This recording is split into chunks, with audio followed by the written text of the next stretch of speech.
I thought I'd lost my daughter forever, not to death, but to blindness. Her voice on the phone trembled when she told me she couldn't see anymore.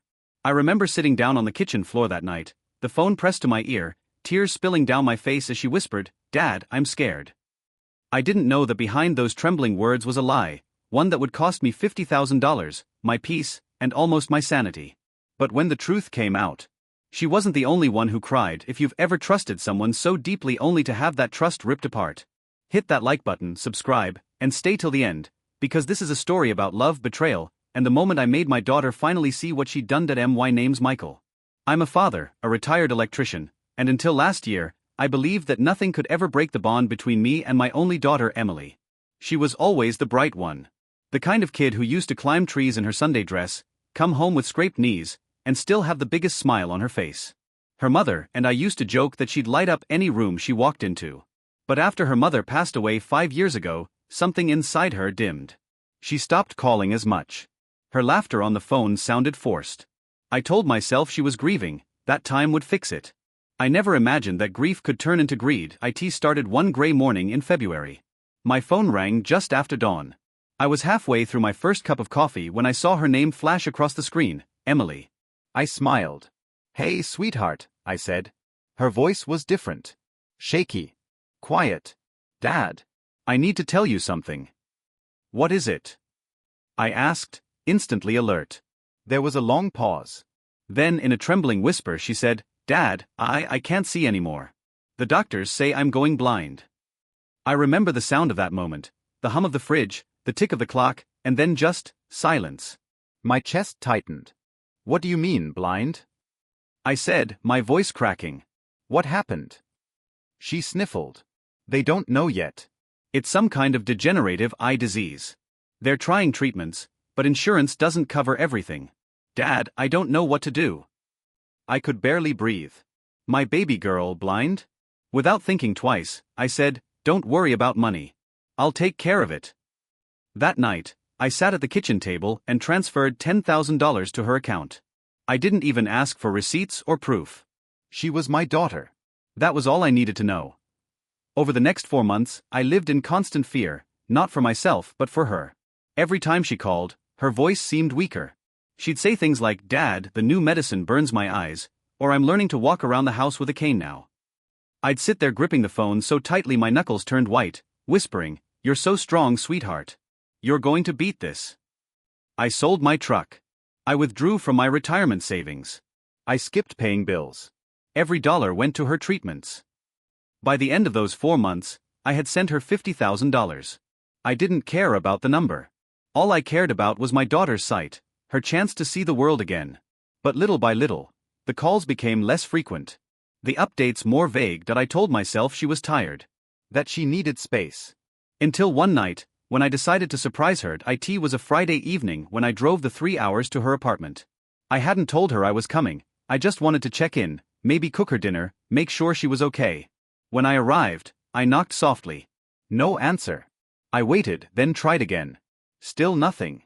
I was about to leave when I heard laughter from inside. I frowned. Laughter. Through the thin door, I could hear her voice, light, untroubled seeing. Then I heard something that made my stomach twist.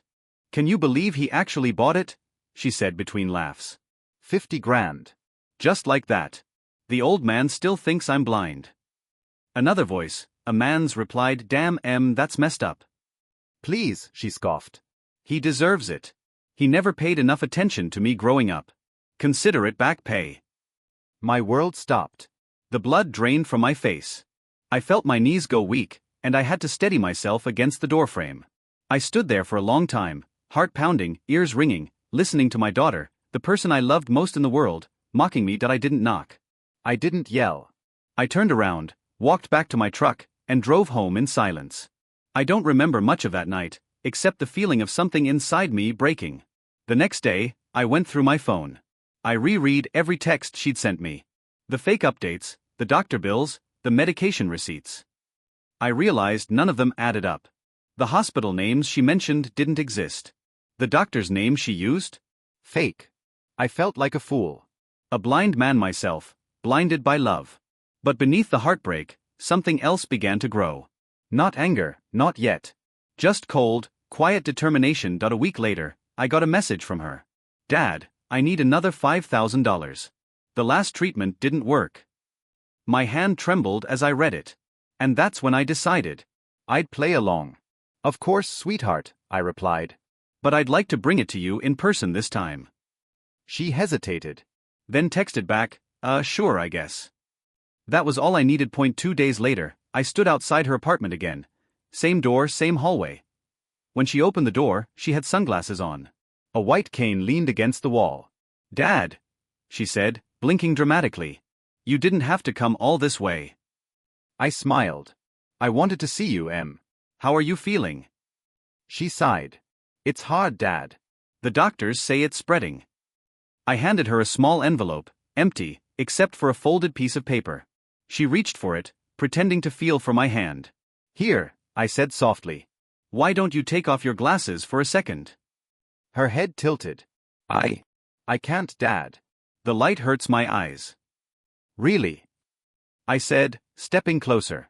Because your apartment's pretty dark. Her face stiffened. I whispered, I was here last week, Emily. I heard you laughing.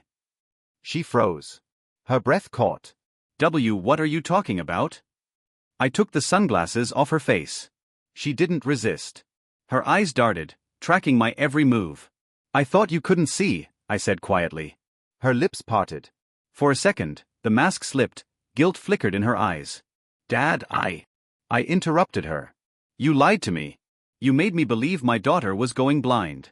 You took $50,000, your mother's savings, my retirement, and you laughed about it. Her voice cracked. I was desperate, okay? I needed the money. For what? I demanded. For rent? For fun? For punishing me because I wasn't the perfect father. Tears welled in her eyes. You don't understand. No, I said, my voice trembling. You don't understand what it's like to pray every night for your child to see again. To cry alone, thinking she's living in darkness, when the only darkness was her heart. Silence. She collapsed onto the couch, sobbing. I didn't mean to hurt you, Dad. I didn't know what else to do. I stood there, watching her. The anger drained out of me, replaced by something worse, disappointment. I reached into my pocket and pulled out the folded paper from the envelope. I placed it on the table. It's a bank statement, I said. You'll see what's left of your mother's savings account. I hope it makes you sick. She looked up at me, tears streaming down her face. Dad, please. I stepped back toward the door. I raised you to be kind, Emily. I never thought I'd see the day you'd weaponize my love.